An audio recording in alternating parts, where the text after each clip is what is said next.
ជួយរងយុទ្ធធរឲ្យកូនប្រុសខ្ញុំទាំងពីរនាក់ផងមួយខែជាងហើយអត់មានទេតាកាសិចអត់មានទេឈប់ឲ្យមានហើយហេតុអីបានឃាតករជិះម៉ូតូ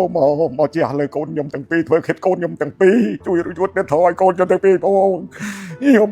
មួយខែជាងខ្ញុំឈឺចាប់ស្នាក់ដឹកនាំទាំងអស់សូមជួយរងយុទ្ធធរឲ្យកូនខ្ញុំផងខោខៅណាស់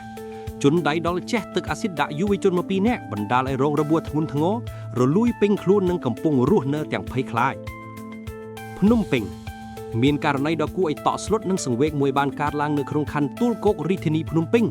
ដោយយុវជនចំនួន2នាក់ត្រូវបានជនមិនស្គាល់មុខជិះម៉ូតូមកធ្វើសកម្មភាពជះទឹកអាស៊ីតដាក់ពីក្រោយបណ្ដាលឲ្យរងរបួសរលួយស្បែកយ៉ាងធ្ងន់ធ្ងរ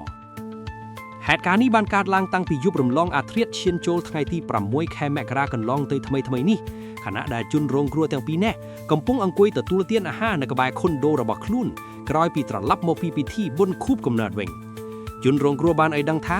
ពួកគេគ្រាន់តែជាអ្នកបម្រើការងារលើសេវាកម្មអនឡាញ Boostpay មិនដែលធ្លាប់មានគំនុំជាមួយអ្នកណាឡើយឥទ្ធិពលទឹកអាស៊ីតបានបំផ្លាញរូបរាងកាយពួកគេ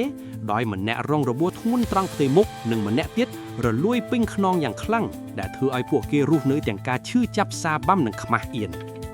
អ្វីដែលគួរឲ្យសោកសៅបំផុតនោះគឺរយៈពេលជាង1ខែមកហើយជនដៃដោលនៅមិនទាន់ត្រូវបានចាប់ខ្លួននៅឡើយធ្វើឲ្យជនរងគ្រោះនិងក្រុមគ្រួសាររស់នៅទាំងភ័យខ្លាចដោយមិនហ៊ានចេញទៅក្រៅផ្ទះ